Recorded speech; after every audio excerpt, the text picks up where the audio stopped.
자, 여러분 옆에 계신 분들과 한번 인사하겠습니다. 반갑습니다. 잘 오셨습니다. 이렇게 인사하겠습니다.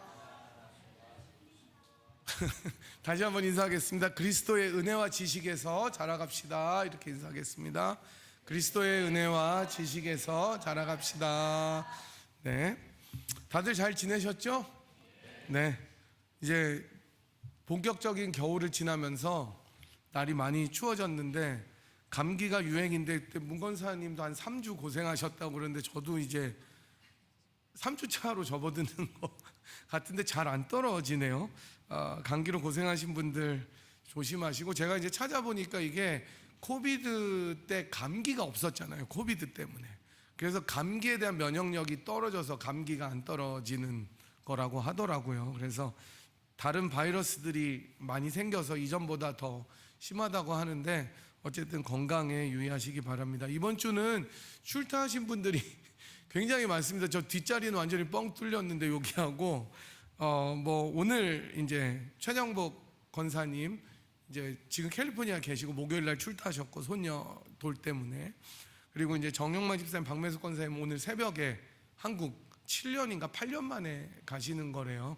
오랜만에 가셨고, 임명환 집사님, 유영자 집사님은 이제 큰아드님 그 상훈이가 이제 노스캐롤라이나로 이제 직장을 옮겨서 같이 이사 도와주시러 출타하셨습니다. 출타한 가정들이 또 이제 눈이 많이 오니까 오늘 잘 기쁨으로 안전하게 다녀오실 수 있도록 기도해 주시고, 오늘 아마 1시부터 한 9시까지 계속 눈이 많이 와서 한 5인치 정도 온다고 하더라고요. 원래 8인치였는데 좀 준 것 같아요. 그래서 여러분 또 눈 치우시느라고 고생하실 텐데 네, 기도해 주시고 건강하게 지내셨으면 좋겠습니다. 저희들이 지난주에 누가복음 강의 믿음의 여정 벌써 56번째 시간을 가졌었습니다. 순종과 성취라는 제목으로 말씀을 생각했는데요. 예수님께서 예루살렘으로 입성하신 이 중요성을 보면서 상황에 대한 두려움이나 또 나의 기대, 나의 생각을 벗어나더라도 하나님께 순종할 때 주님의 뜻이 나의 순종을 통해서 이루어지는 성취가 된다는 것을 배웠습니다. 어두운 밤에도 항상 밝은 빛을 비춰주시는 주님의 선하심을 믿고 신실한 순종으로 살아가야 된다, 이렇게 말씀드렸습니다. 이제 오늘은 57번째 시간으로 예루살렘이여 성전이여라는 제목으로 말씀을 나누겠습니다. 본문을 통해서 예수님의 자녀들이며 제자인 우리들이 진정으로 무엇을 애통해야 되고, 또 그 애통함으로 드려야 될 하나님께 대한 순종과 기도가 무엇인지에 대해서 살펴보도록 하겠습니다. 오늘 저희가 살펴본 본문은 19장도 되게 길어요. 이 누가복음이 한 장이 되게 길어서 통독할 때 쉬운 것 같지만 어려웠을 겁니다. 이게 막 60몇 절, 막 70몇 절, 80절이 있는 데도 있고 해서 누가복음이 생각보다 꽤 깁니다. 그래서 오늘 이제 19장을 드디어 마치는데 두 가지 사건을 다루고 있습니다. 하나는 41절부터 44절까지 예루살렘에 들어가신 예수님께서 그 예루살렘 성, 사실은 이제 우리말로는 성이라고 이야기했지만 시리죠, 시리. 그 도시를 보시면서 애통해 하시고 그 운명을 앞으로 어떻게 될 것인지 예언하시는 장면이 나오고, 그 뒤에 또 다른 장면은 45절에서 끝까지 성전을 청결하게 하시고 성전에서 가르치시는 장면이 나오는 유명한 사건입니다. 예수님께서 예루살렘에 입성하시자마자 한 일이 이 두 가지라고 누가는 기록하고 있는 것입니다. 먼저 예수님께서는 예루살렘에 들어가셔서 그 도시의 운명을 예언을 하시는데 아주 네거티브한 예언입니다. 예루살렘이 멸망할 것이다 라는 비극적인 예언을 하시죠. 이미 바벨론에 의해서 주전 BC죠, Before Christ, Before Century 이렇게 이야기를 하는데 BC 586년에 성전이 무너지고 예루살렘이 멸망했었던 과거가 있었던 이스라엘은 이제 포로에서 극적으로 귀환해서 새 성전을 건축하고, 비록 로마의 압력과 지배 가운데 살기는 했지만 이제는 멸망이라는 운명은 다시 맞지 않을 거라는 생각으로 살아가고 있었습니다. 이제 다시 그런 일은 없었을 것이다 라고 기대했던 것이죠. 여러분, 지금 대한민국이 위기라 그래도 다시 또 일제나 뭐 누구의 치하에 들어갈 거라고 생각하는 사람이 있습니까? 없잖아요.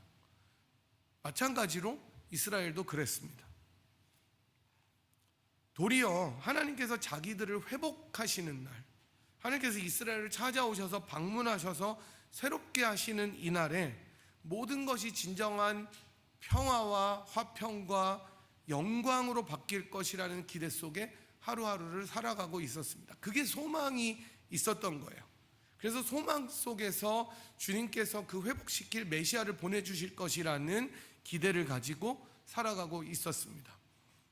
제가 이제 이런 이야기를 할 때마다 기억나는 설교가 있는데, 여러분, 소풍 가는 날보다 소풍 가기 전날이 더 신나잖아요. 소풍 가면 정신이 하나도 없어요, 사실은.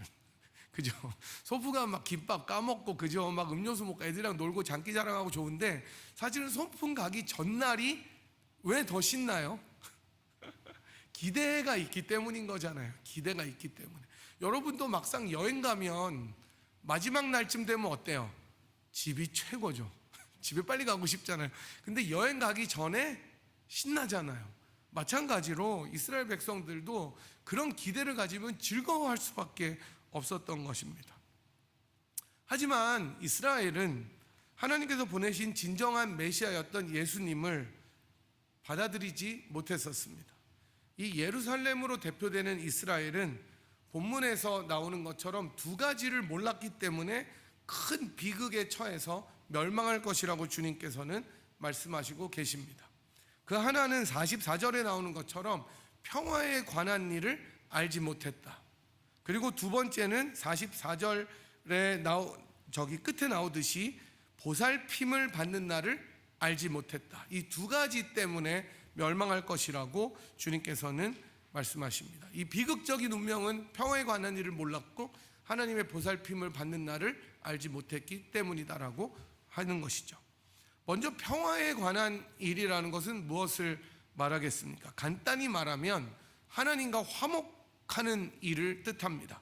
하지만 성경 전체에서 또 누가복음에서 이 하나님과의 화목을 뜻하는 평화인 샬롬, 여러분 샬롬이 유대인들 인사잖아요.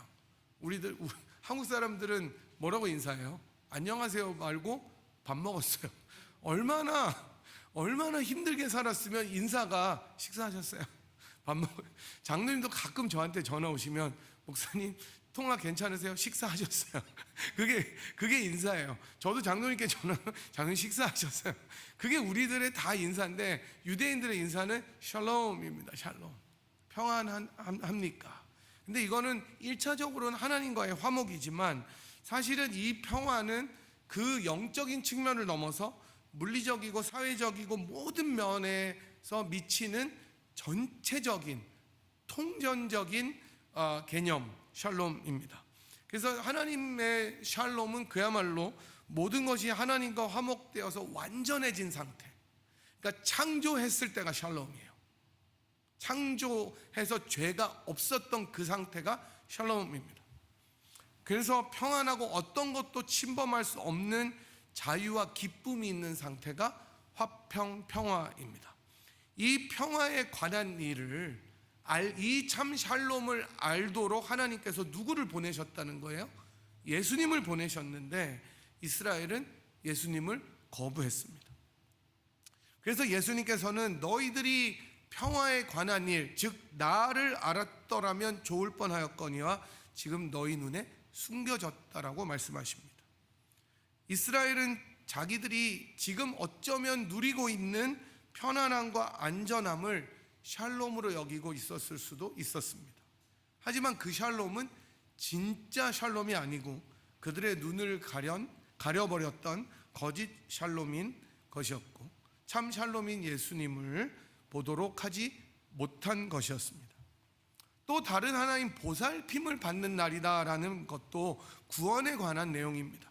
우리가 7장에서 나인성의 과부의 아들을 예수님께서 살리신 사건에서 보면 사람들이 다 예수님의 기적을 보고 말하기를 하나님이 우리들을 방문하셨다 이렇게 얘기를 하십니다. 이 표현은 메시아가 오셨다는 것이다라고 말씀드렸는데요, 오늘 본문에서도 너희가 보살핌을 받는 날은 영어로 보면 time of visitation입니다. 하나님께서 찾아오시는 때, 하나님이 방문하시는 것은 하나님의 나라가 이루어지는 것이고, 택하신 이들에게는 구원과 회복의 날이지만 동시에 악인과 죄인들에게는 심판과 멸망의 날인데, 하나님께서는 어떻게 방문하셨냐면 아들 예수님을 메시아로 보내셔서 이 땅을 방문하십니다. 하지만 이스라엘은 아까 말씀드린 것처럼 예수님을 거부함으로 하나님께 등을 돌린 것이죠. 이러한 이스라엘의 불신을 보시면서 예수님께서는 눈물을 흘리고 계십니다. 예수님께서 우시는 장면이 성경에 몇 번 나올까요? 3번 나옵니다. 3번. 딱 3번 나오는데 한 번은 어딜까요? 여기는 한 번이고, 또 한 번은 주님께서 나사로가 죽었을 때 우십니다. 그리고 또 한 번은 복음서가 아니라 히브리서에 나오는데 겟세마네에서 통곡과 눈물로 기도하셨다고 하니까 겟세마네에서 그렇게 하셨을 것입니다. 우리 주님께서는 예루살렘의 멸망과 이 멸망이 불순종과 불신으로 인한 것이었고 정말 피할 수 없는 비극임을 애통함으로 예언하십니다. 그래서 43절과 44절은 얼마나 비극적으로 멸망할 것인가를 주님께서 이야기하시는데, 저희 화면에 나오는데 같이 한번 읽어보도록 하겠습니다. 시작. 날이 이를지라 내 원수들이 토둔을 쌓고 너를 둘러 사면으로 가두고 또 너와 및 그 가운데 있는 내 자식들을 땅에 메어치며 돌 하나도 돌 위에 남기지 아니하리니. 여러분, 굉장히 잔인한 일이 벌어집니다. 사방으로 포위당해서, 이게 이제 예루살렘이 멸망할 때 로마 군대가 포위하는 것을 주님께서 예언하시는 것인데, 사방으로 포위당해서 꼼짝할 수가 없습니다. 빠져나갈 데가 없어요. 심지어 모든 가족들이 잔인하게 죽임을 당해서 남는 것이 하나도 없고, 정말로 돌 하나 위에 돌도 남지 않을 정도로 완전히 멸망한다는 것입니다. 이게 예수님께서 아마 주후 한 30몇 년까지 사셨다고 하시면 앞으로 한 30년 후에 있을 일입니다. 이런 비극이 곧 다가오는 것을 깨닫지 못하고 예루살렘으로 대표되는 이스라엘은 여전히 예수님을 조롱합니다. 예수님께 순환을 받도록 하고 마침내 그 메시아 참 샬롬이신 예수님을 십자가에 매달게 될 것입니다. 수많은 기회를 주셨지만 여전히 돌아오지 않는 이 예루살렘의 운명을 애통해 하시면서 주님은 울고 계십니다. 차라리 잘 되었다라는 마음이 아니라 주님께서는 울고 계십니다. 애통해하며 외치고 계십니다. 이러한 주님의 애통하심과 눈물 속에서 우리가 깊이 생각해야 될 부분이 있는 것 같습니다. 그것은 앞서 말씀드린 평화에 관한 일, 샬롬에 대해서 묵상하는 것이라고 저는 생각합니다. 예루살렘이 진정한 샬롬을 깨닫지 못하고 자기들 생각에 샬롬이라고 생각한 것을 평화라고 여긴 것은 큰 비극을 초래하게 되었습니다. 우리도 때로는 참 평화를 가져다 주시는 예수님 외에 다른 것을 평화와 평안으로 착각하며 살아갈 때가 있다고 생각합니다. 평화나 평안은 때로는 우리가 안전함이라고 생각할 수도 있을 것 같습니다. security. 여러분은 어떨 때 평안하세요? 은행 어카운트에 돈이 늘어날 때 평안하죠. 평안해요. 기분도 좋고. 막 비즈니스가 더 잘 돼서 너무 잘 될 때, 바빠서 죽을 것 같을 때, 몸은 힘든데 평안하죠. 자식들이 아무 일 없이 잘 될 때. 그래서 아무 일도 일어나지 않고 배부르고 등이 따뜻하면, 그리고 내 주변에 나를 괴롭히는 어떤 문제도 없을 때 스트레스 프리 한 상태가 평안한 것이라고 느끼실 때가 많이 있죠. 저도 그래요. 우리는 때로 물질적인 안정이나 사회적 지위나 어쩌면 아무것도 스트레스가 없는 상태를 샬롬으로 착각할 때가 있습니다. 물론 그럴 수 있어요. 하지만 그것은 늘 하나님이 주시는 평화가 아닐 수도 있다는 것을 기억해야 됩니다. 그러한 안전함과 안온함 속에 하나님이 계시지 않는다면, 예수님이 그 속에 계시지 않는다면 그 샬롬은 하나님으로부터 온 것이 아니라 여러분의 샬롬입니다. 여러분들은 진정한 샬롬을 누리지 못할 수도 있는 거예요. 만약에 이러한 거짓 샬롬에 우리들의 눈이 가리워져서 참 샬롬을 발견하지 못한다면 우리도 비슷한 운명을 맞이하게 될 수 있습니다. 이러한 거짓 샬롬으로 자기를 위로하는 사람들을 위해서 우리 주님께서 오셨습니다. 하나님과의 화목뿐만 아니라 사람 사이의 화목을 가져오시고 모든 만물이 하나님과 화목하게 하심으로 진정한 평화를 가져오신 참 샬롬이신 예수 그리스도를 마음에 모시고 살아갈 때 진정한 평화에 관한 일을 알게 되는 것입니다. 그래서 에베소서 2장은 이렇게 말씀합니다. 그는 우리의 화평이신지라 둘로 하나를 만드사 원수된 것 곧 중간에 막힌 담을 자기 육체로 허시고 법조문으로 된 계명의 율법을 폐하셨으니 이는 이 둘로 자기 안에서 한 새 사람을 지어 화평하게 하시고 또 십자가로 이 둘을 한 몸으로 하나님과 화목하게 하려 하심이라. 원수된 것을 십자가로 소멸하시고 또 오셔서 먼 데 있는 너에게 평안을 전하시고 가까운 데 있는 자들에게 평안을 전하셨으니, 예수님께서 이 땅에 오셔서 하나님과 화목해 하시고 원수되었던 이방인과 유대인들을 한 가족으로 모으셔서 이제 모두 우리가 주님 안에서 한 가족으로 부름을 받았고 진정한 평안을 받게 되었습니다. 예수님이 안 계셨다면 여러분과 저는 한 가족이 될 수가 없었습니다. 뭐 원수까지는 아니었겠죠, 잘 몰랐다면. 그러나 상관이 없는 사람들이었는데 주님께서 저희들을 한 가족으로 불러주셨습니다. 그리고 진정한 평안을 공동체에서도 누리고 우리가 하나님과의 화목으로 누리게 하셨습니다. 이것이 바로 하나님의 보살핌을 받는 날을 경험하는 것입니다. 참 평안이요 참 샬롬은 바로 이러한 예수님을 경험하고 내 마음에 모실 때, 십자가 부활을 나의 것으로 받을 때 경험할 수 있는 일인 것을 믿으시기 바랍니다. 여러분이 참 샬롬을 경험하고 싶다면 예수님과 동행하십시오. 이 세상에 많은 조건들이 여러분들을 평안하게 할 수 있을 것 같지만 결코 그렇지 않습니다. 여러분, 돈이 진짜 많은 사람들은 불안해요. 잠을 못 자요. 너무 많으면 불안해요. 여러분, 그 복권 당첨된 사람 보세요. 복권 당첨된 사람들이 제일 먼저 갈아치우는 게 뭔지 알아요? 뭔 것 같아요, 여러분? 복권에 당첨되면 제일 먼저 뭘 바꾸는 것 같아요? 네? 배우자를 바꾼다. 통계가 그렇대요. 여러분, 안 그럴 것 같죠? 이게 정말 놀라운 일이에요. 복권 당첨된 사람들이 잭팟이 나서 제일 먼저 바꾸는 게 자기 배우자래요.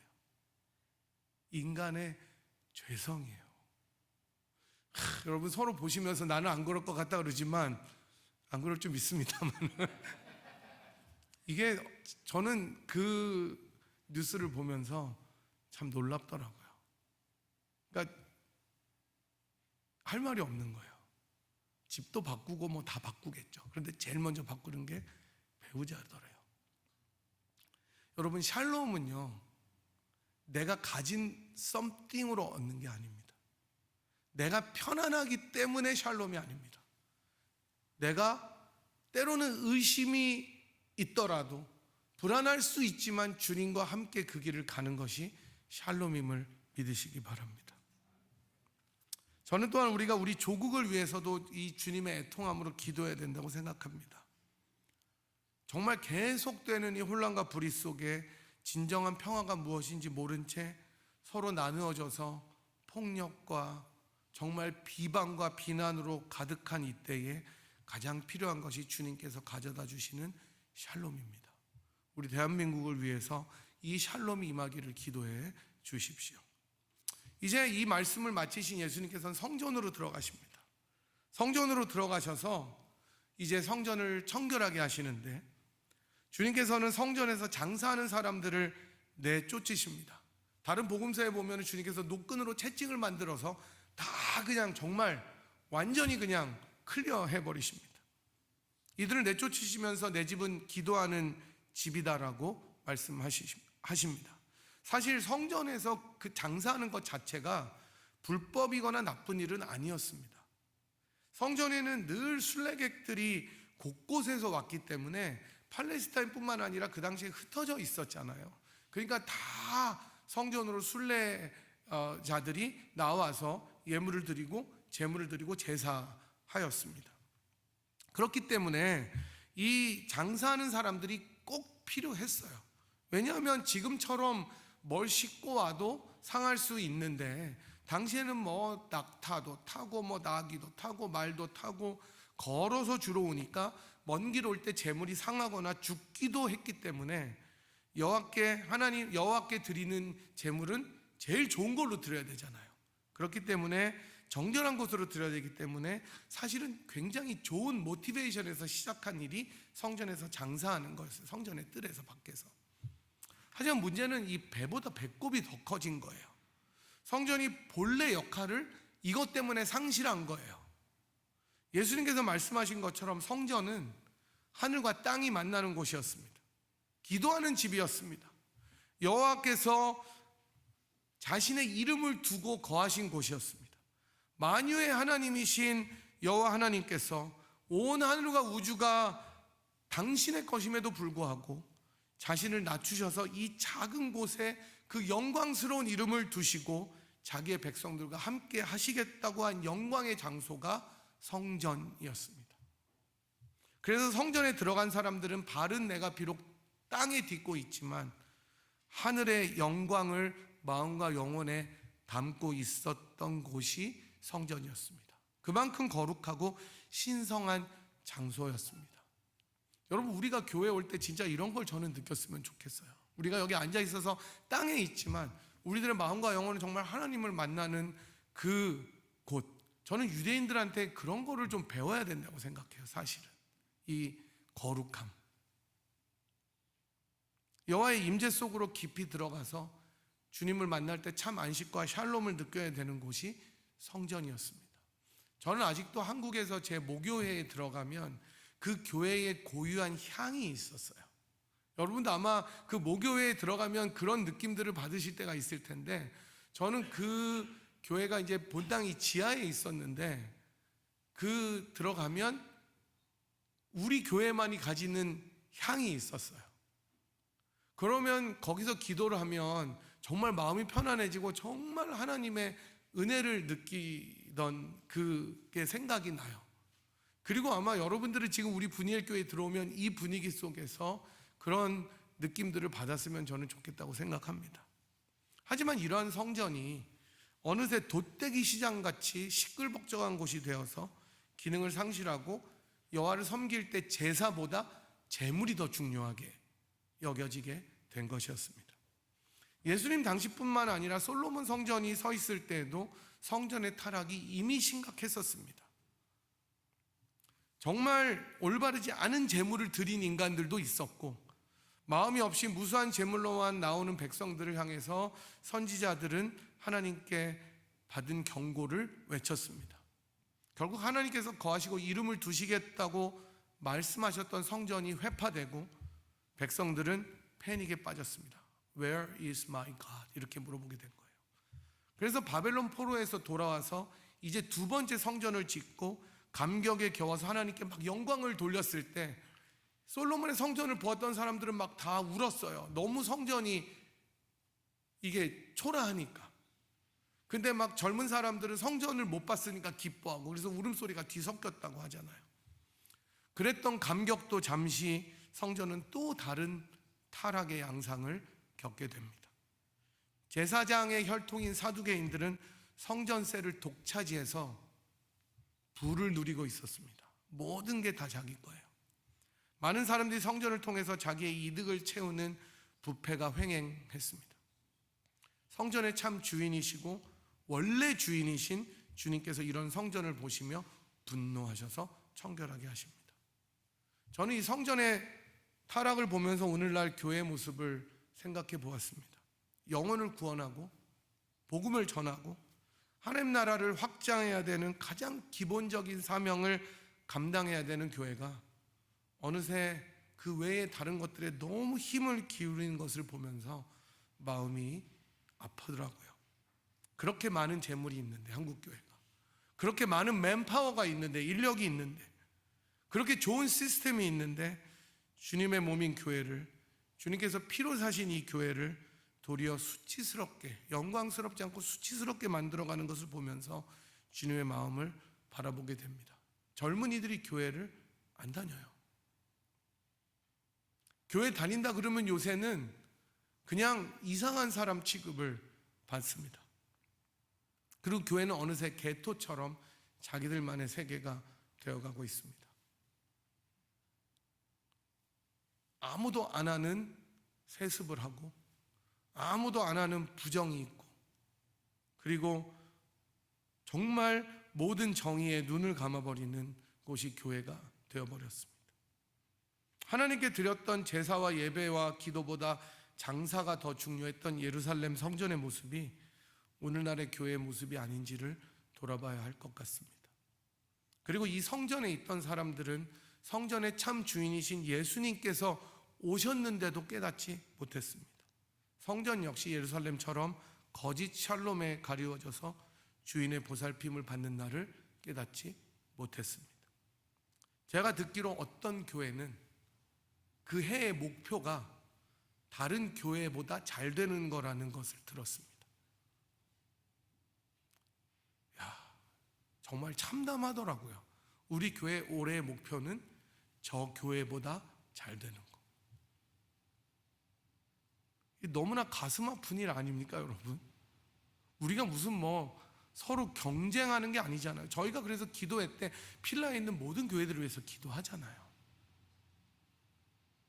주님의 애통함과 의로운 분노와 눈물이 이곳에 있을 수도 있습니다. 우리 자신과 교회를 돌아봤으면 좋겠습니다. 멀리 있는 것이 아니라 우리 교회는 괜찮은지 돌아봐야 됩니다.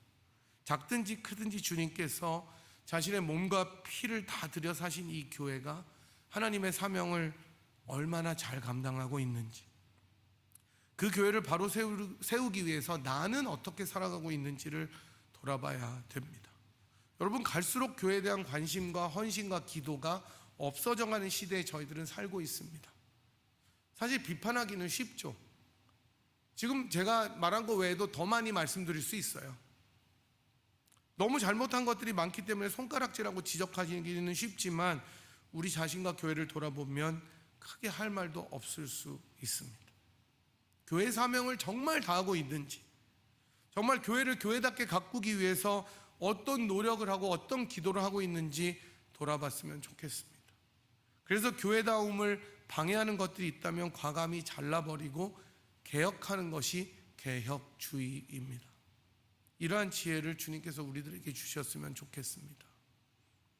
말씀을 정리하겠습니다. 예루살렘으로 입성하신 우리 주님께서는 우리 예루살렘 성을 보시면서 애통함으로 우시며 도시의 마지막 운명을 예언하셨습니다.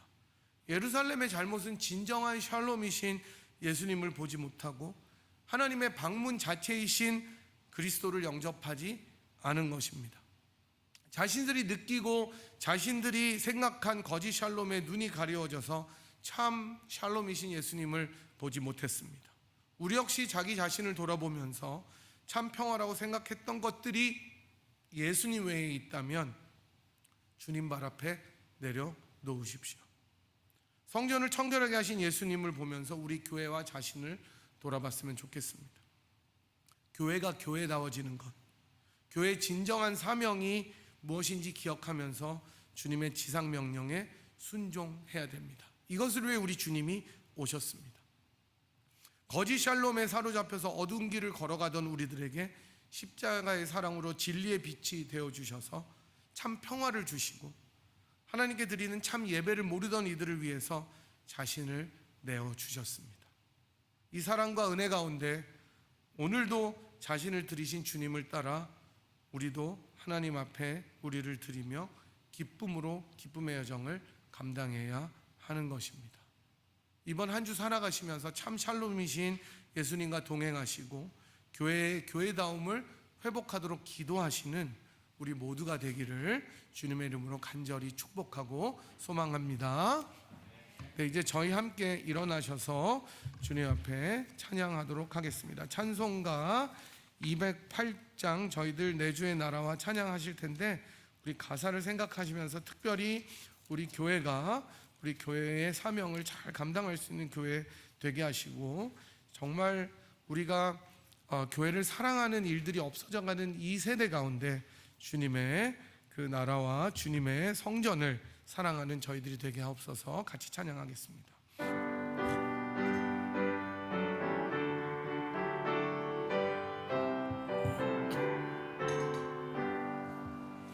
내 주의 나라와 주 계신 성전과 피 흘려 사신 교회를 늘 사랑합니다. 내 주의 교회는 전성과 같아서 눈동자같이 아끼사 늘 보아시네. 이 교회 위하여 눈물과 기도로 내 생명 다하기까지 늘 봉사합니다. 성도의 교제와 교회 위로와 구주와 맺은 언약을 늘 기뻐합니다. 하늘의 영광과 베푸시는 내가 진리와 함께 영원히 시온에 넘치네.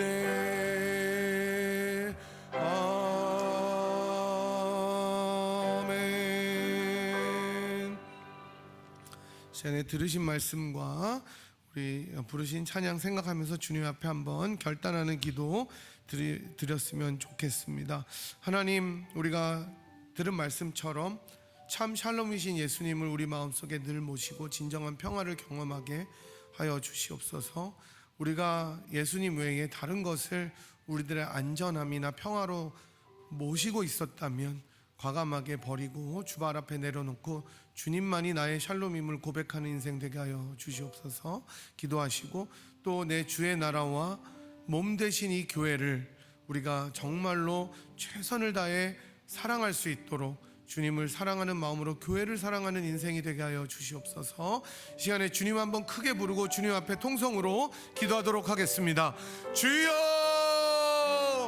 아버지 하나님, 이 시간에 저희들이 오늘 아버지 하나님 19장의 말씀을 통하여 참 샬롬이신 예수 그리스도를 아버지 하나님 앞에 기억하며 다시 한번 주님의 참 샬롬이신 예수를 우리들 마음속에 모시기를 기도합니다. 그동안 우리들이 진정한 평화가 아니었던 것들을 주님 앞에 아버지 기억하셨다면 아버지 하나님 참으로 우리들을 다시 한번 새롭게 하여 주셔서 참 샬롬 예수 그리스도를 마음속에 모시고 진정한 평화를 누릴 수 있도록 인도하여 주시옵시고 아버지 하나님 참으로 어둠 속에 방황하지 아니하고 참 진리를 깨달을 수 있도록 인도하여 주시옵소서. 아버지 하나님, 이 교회를 저희가 더 사랑할 수 있도록 인도하여 주시고 은혜를 내려 주시옵소서.